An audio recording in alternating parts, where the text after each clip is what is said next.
My friend, today we're going to play a D13 on the ukulele. I'm going to show you a couple inversions, but first, gotta know what an inversion is. If this all goes way over your head, subscribe to the channel, ask questions, be a part of our music community. Triad is simply just taking all 7 notes from a family. Do, re, mi, fa, sol, la, ti, do, 1, ding, 1, 2, 3, 4, 5, 6, 7, 1. When we get rid of the 6, 7, and then the 2 and the 4, we are left with 3 special notes. That is the 1, the 3, and the 5. That makes up a triad. More importantly, a major triad. So in the key of D major, we have D, F sharp, A.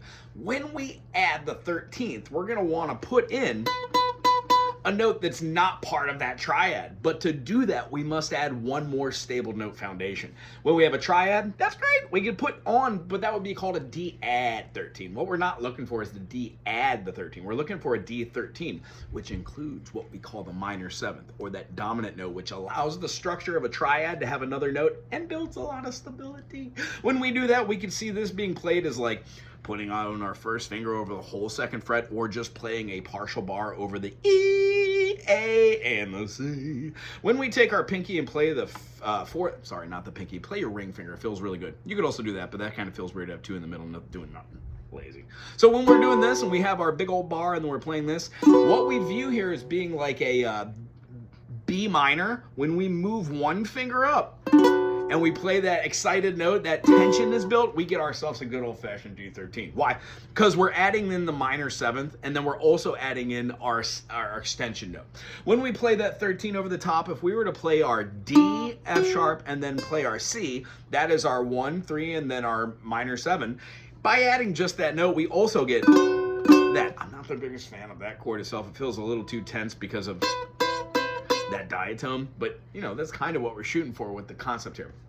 On the ukulele, being there's only 4 strings, you're really going to hear that tonality because you only have 4 strings, and if we're trying to put 5 notes, something's got to go. So usually you get rid of the root or you get rid of the 5th, because the ear will naturally hear the 5th and put it into something. So if you're ever trying to fit more chords in, maybe taking away notes would be a better idea. The root and the 5th generally can go, not in that order. Try the 5th and the root.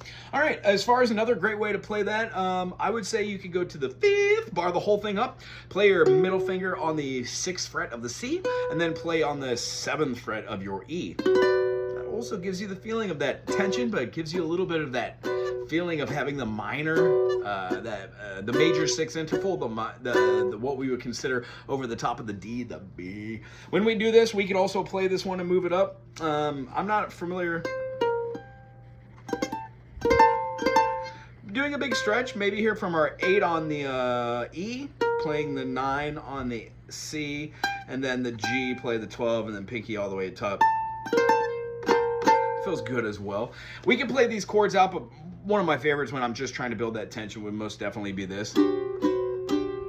I build this one to add a little tension if I'm going into a song that's gonna have a relative. So if I want to go into the key of D, I would do like A7, D. And it builds a lot of tension right beforehand. Anyhow, these are chords. My name's Wago. If you haven't subscribed, do it. Subscribe to me.